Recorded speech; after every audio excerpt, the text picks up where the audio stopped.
दोस्तों, जरा सोचिए, अगर आपकी अपनी कहानी का हीरो कोई और नहीं बल्कि आपका अपना कार्टून कैरेक्टर हो तो। अगर आपके पास कोई डरावनी कहानी हो तो हमें नीचे दिए हुए ईमेल पर वॉइस नोट भेजिए। अगर हमें आपकी कहानी पसंद आई तो हम उस कहानी में आपका खुद का कार्टून कैरेक्टर बनाएंगे, ताकि आप उस वीडियो को अपने हर चाहने वाले लोगों के साथ शेयर कर सके। उसके लिए बस आपको जल्दी से चैनल को सब्सक्राइब करना है और वीडियो को लाइक करना है। हम आपकी कहानी का इंतजार कर रहे हैं।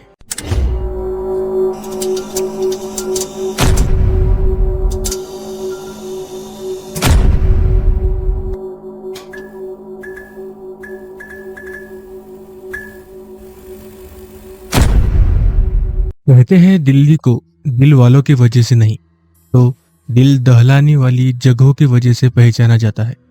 अग्रसन की बावली, फिरोज शाह कोटला फोर्ट, लेथियन सीमेंट्री, ऐसी अनगिनत जगह है दिल्ली में जहां पर वहां के लोगों ने डर की सच्ची तस्वीरें देखी है।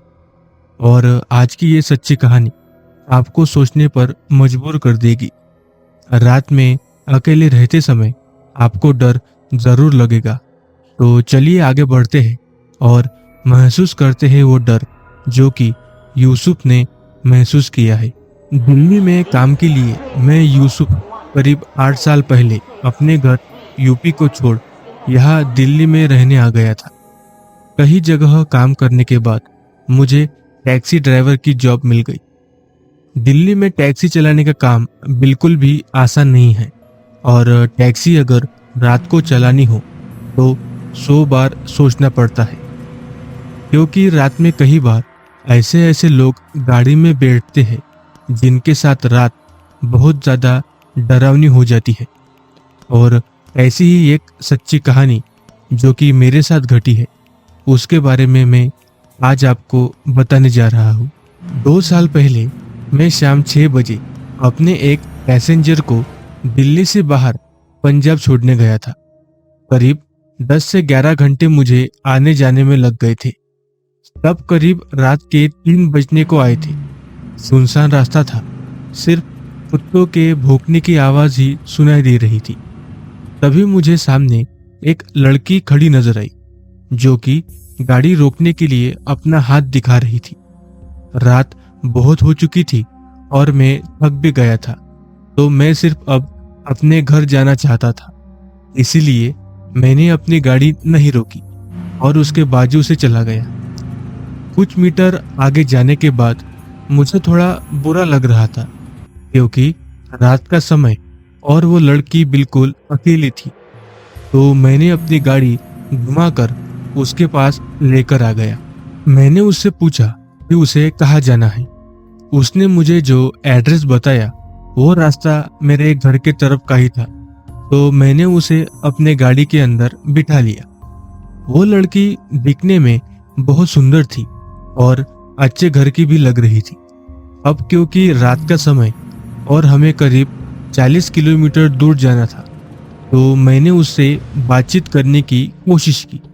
मैंने उससे उसका नाम पूछा। उसने कुछ भी जवाब नहीं दिया। मुझे थोड़ा बुरा तो लगा। अब ऐसा है, रात में अगर कोई पैसेंजर अच्छे से बातें करता है तो गाड़ी चलाते समय नींद नहीं आती और रात भी जल्दी कट जाती है। लेकिन शायद उसे अनजाने आदमी से बातें करने में डर लग रहा हो।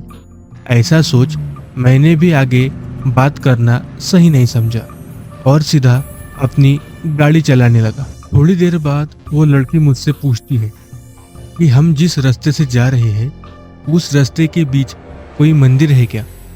तो मैंने उसे बताया कि नहीं, हम जिस रास्ते से जा रहे हैं उस रास्ते में कोई भी मंदिर नहीं है। हाँ, अगर आप कहो तो मैं किसी मंदिर वाले रास्ते से चलता हूँ। हाँ, मगर हमें 5 किलोमीटर दूर रास्ता दूर पड़ेगा। लेकिन उसने तुरंत मना कर दिया। अरे, मैं तो ऐसे ही पूछ रही थी, कोई रास्ता चेंज करने की जरूरत नहीं है। मैंने भी उसकी इस बात पर हाँ बोल दिया। उसने मुझसे पूछा, वैसे आपका नाम क्या है? मैंने उसे बताया कि मेरा नाम यूसुफ खान है और मैं दिल्ली में नया हूँ। तो ऐसे ही हमारी बातचीत थोड़ी थोड़ी शुरू हो गई। मैंने उससे उसका नाम पूछा तो वो कुछ समय चुप रहने के बाद उसने उसका नाम निशा बताया। उसने मुझसे पूछा कि आपको मैंने कभी इस रास्ते देखा नहीं। तभी मैंने उसे बताया कि हाँ, इस तरफ मैं कभी कभार ही आता हूँ, जब पैसेंजर मुझे कुछ पैसे ज्यादा पे करे तो। अच्छा, वही तो, क्योंकि ऐसा है, बहुत से टैक्सी ड्राइवर इस तरफ रात में आते नहीं। मैंने उससे पूछा, ऐसा क्यों? पता नहीं, बहुत से लोग कहते हैं कि इस तरफ, इस रास्ते पर उन्हें कोई आत्मा दिखाई देती है। ऐसा बोलकर वो खुद जोर जोर से हंसने लगी। तुम ही मुझे बताओ, ऐसा कुछ भी होता है क्या? अब तुम इतनी समय से रात को टैक्सी चला रहे हो, क्या तुम्हें कभी कोई आत्मा नजर आई? नहीं, लेकिन मेरे जो दोस्त लोग हैं वो बताते हैं मुझे कि इस तरफ रात को टैक्सी लेकर जाना चाहिए। वैसे इस तरह की आत्मा लोगों को नजर आती है इस रोड पे। तो ऐसा है, करीब 6 साल पहले इस रास्ते पर एक लड़की जो कि अपने काम से लौटकर अपने घर जा रही थी। उस रात बहुत जोर से बारिश गिर रही थी। कोई भी टैक्सी ड्राइवर रात को गाड़ी नहीं रोक रहा था, तो वो बारिश में अकेली रात को चलकर अपने घर की ओर जा रही थी। सुनसान रास्ता। तभी एक गाड़ी उसके पास आकर रुकी और किसी आदमी ने उसे जबरदस्ती गाड़ी के अंदर खींच लिया और उसके साथ गलत काम कर उसे बीच रास्ते पर फेंक दिया, जिसकी वजह से उसकी वहीं पर मौत हो गई। कहते हैं उस दिन से हर रात को वो आत्मा इस रास्ते पर खड़ी रहती है और टैक्सी रोकने के लिए अपना हाथ दिखाती है। जो कोई भी टैक्सी ड्राइवर उसके लिए अपनी गाड़ी नहीं रोकता, वो आत्मा उसे अपनी मौत का गुनहगार समझकर उसकी जान ले लेती है। मुझे उसकी ये बात सुनकर डर लगा। तभी उसने मुझसे एक सवाल पूछा, अगर तुम कभी रात को इस रास्ते से आओ और तुम्हें कोई लड़की अकेली नजर आए तो क्या तुम उसकी मदद करोगे, जबकि अब तुम्हें पता है कि इस रास्ते पर कोई आत्मा रहती है? मुझे उसका ये सवाल थोड़ा अजीब लगा। मैंने उससे कहा, बिल्कुल, मैं उसकी मदद जरूर करूंगा, चाहे कुछ भी हो जाए। मैं किसी लड़की को अकेले यहाँ नहीं छोड़ सकता। मैं उसकी मदद जरूर करूंगा। मेरी ये बात सुनकर वो चुप सी हो गई। उसने कुछ भी नहीं कहा। थोड़ी देर बाद वो बोली कि मुझे यहीं पर रोक दो, लेकिन आपका दिया हुआ एड्रेस तो और 20 किलोमीटर दूर है। नहीं, वह जाने की अब कोई जरूरत नहीं है, आप गाड़ी यहीं रोक दो बस। ठीक है। मैंने अपनी टैक्सी उसने जहां कहा वहां रोक दी। अब पैसे लेने के लिए जब मैं पीछे मुड़ा तो मैंने देखा कि पीछे वाली सीट पर कोई भी नहीं बैठा था। हाँ, मैडम अभी तो यहाँ थी, कहाँ गई? मैं गाड़ी से बाहर निकलकर उसे देखता हूँ। सुनसान रास्ता, दूर दूर तक कोई भी नजर नहीं आ रहा था। ये कैसे हो सकता है? इतनी जल्दी वो लड़की कहाँ चली गई? तभी सामने से एक बुजुर्ग आदमी मेरी तरफ आ रहा था। मैं उसके पास गया और उससे पूछा कि आपने कोई लड़की देखी है उस तरफ से आते समय? उन्होंने कहा, नहीं, मैंने कोई लड़की नहीं देखी। और वैसे भी तुम यहाँ पर क्या कर रहे हो इतनी रात को? यहाँ से चले जाओ, क्योंकि इस रास्ते पर कई लोगों ने किसी लड़की की आत्मा देखी है। तुम भी अब यहाँ से चले जाओ।